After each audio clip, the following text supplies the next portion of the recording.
'cause I'm a fool for your love.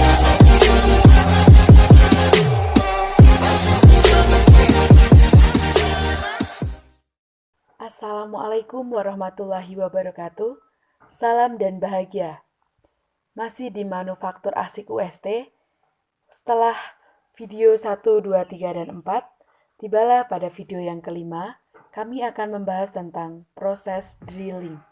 Masih bersama kami, kelompok 4 yang beranggotakan 1. Lutfi Chandra Yudian, 2.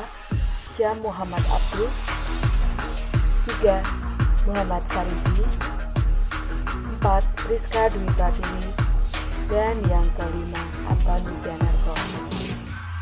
Selamat menyaksikan dan mari belajar bersama kelompok kami. Mesin drilling atau pengeboran adalah suatu proses pengerjaan pemotongan menggunakan mata bor atau twist drill untuk menghasilkan lubang yang bulat pada material logam maupun non-logam yang masih pejal atau material yang sudah berlubang.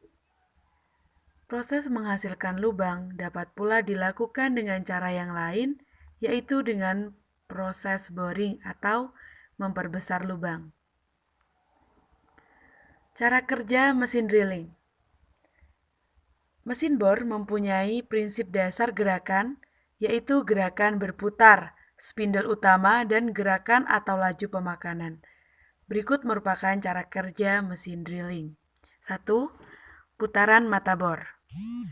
Gerakan putaran mata bor ini merupakan gerakan berputarnya spindle mesin bor. Gerakan ini sering disebut gerakan utama atau main motion. Besarnya putaran spindle ini tergantung oleh material benda kerja, material mata bor, dan diameter mata bor. Gerakan utama ini diukur dalam meter per menit. 2. Laju pemakanan. Laju pemakanan adalah gerakan turunnya mata bor menuju benda kerja tiap satuan waktu. Besarnya laju pemakanan ini mempengaruhi kualitas permukaan hasil lubang. Laju pemakanan diukur dalam mm per putaran. Jenis-jenis mesin bor. Yang pertama, mesin bor meja. Mesin bor meja adalah mesin bor yang diletakkan di atas meja. Mesin ini digunakan untuk membuang lubang benda kerja dengan diameter kecil, terbatas sampai dengan diameter 16 mm. Prinsip kerja mesin bor meja adalah putaran motor listrik diteruskan ke proses mesin sehingga poros berputar. Yang kedua, mesin bor tangan atau disebut pistol. Mesin bor tangan adalah mesin bor yang mengoperasikannya dengan menggunakan tangan dan bentuknya mirip pistol. Mesin bor tangan biasanya digunakan untuk melubangi kayu, tembok maupun pelat logam. Yang ketiga, mesin bor radial. Mesin bor radial khususnya dirancang untuk pengeboran benda-benda kerja yang besar dan berat. Mesin ini langsung dipasang pada lantai, sedangkan meja mesin telah dipasang secara permanen pada landasan atau alas mesin.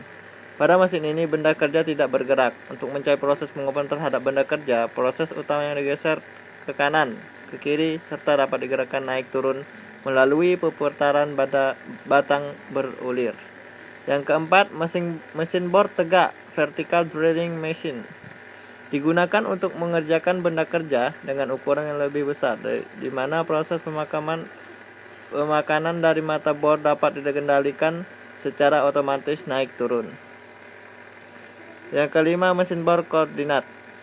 Mesin bor koordinat pada dasarnya sama prinsip dengan mesin bor yang lainnya. Perbedaannya terdapat pada sistem pengaturan posisi pengeboran. Mesin bor koordinat digunakan untuk membuat atau membesarkan lubang dengan jarak titik pusat dan diameter. Yang keenam, mesin bor lantai. Mesin bor lantai adalah mesin bor yang dipasang pada lantai. Mesin bor lantai disebut juga mesin bor kolom. Jenis lain mesin bor lantai ini adalah mesin bor yang mejanya disangga dengan batang pendukung. Yang ketujuh itu mesin bor berproses. Mesin bor gang. Mesin bor ini mempunyai lebih dari satu spindle. Biasanya sebuah meja dengan 4 spindle.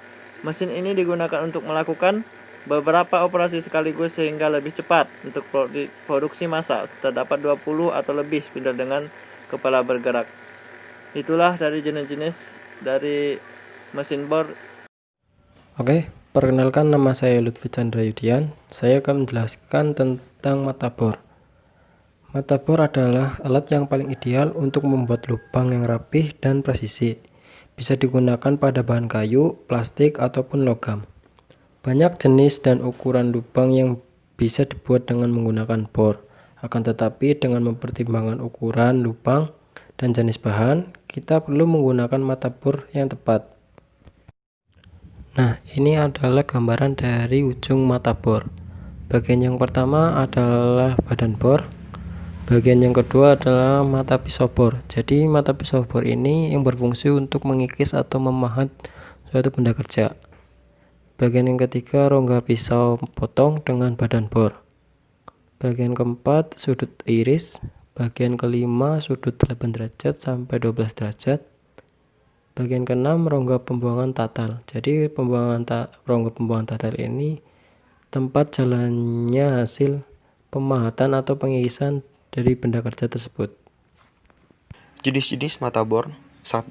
Twist bits. Twist bits jenis mata bor yang paling banyak digunakan dan cukup universal fungsinya. Bisa digunakan menggunakan mesin bor tangan atau mesin bor duduk baik secara horizontal maupun vertikal. Mata bor ini bisa untuk membuat lubang pada bahan kayu, plastik maupun logam. 2. Masonry bits. Masonry bits dirancang untuk membuat lubang pada tembok, beton maupun batu. Digunakan dengan mesin bor pada setelan martil atau gerakan bir setelah seperti ketukan martil, dan pada ujung mata bor terdapat logam keras sebagai pemotong. 3. Spur bits dikenal sebagai mata bor kayu dengan ujung mata bor runcing pada bagian tengahnya dan pisau pengiris pada bagian kelilingnya. Ujung runcing di tengah berfungsi untuk menjaga agar mata bor tetap lurus sehingga lubang yang dihasilkan presisi dan dengan diameter yang sama. 4. Contacting bits. Mata bor ini bersudut 90 derajat pada ujungnya dan berfungsi untuk membuat lubang 45 derajat terhadap permukaan kayu. Biasanya dipakai pada saat membuat lubang untuk kepala sekrup agar permukaan sama rata dengan kayu. Mata bor ini bisa berdiri sendiri dan ada juga yang terpasang langsung dengan mata bor utama untuk membuat lubang sekrup. 5. Foster bit, yaitu mata bor yang berfungsi untuk membuat lubang engsel sendok.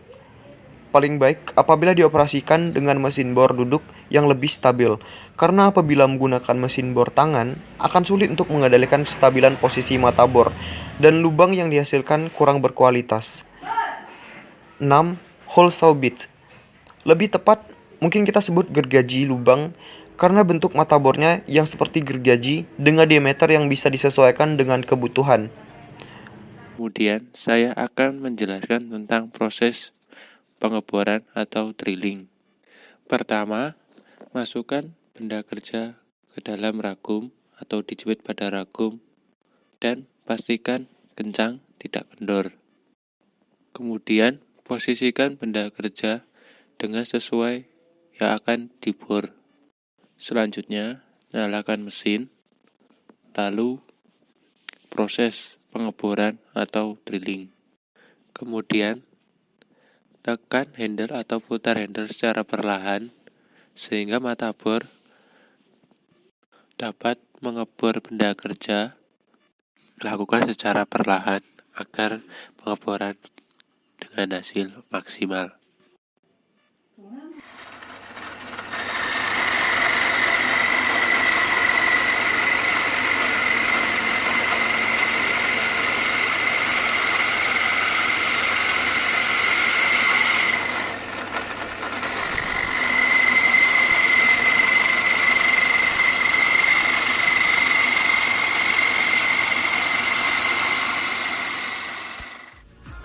Demikianlah penjelasan dan penjabaran video tentang proses drilling dari kelompok 4. Terima kasih telah menyaksikan, semoga bermanfaat.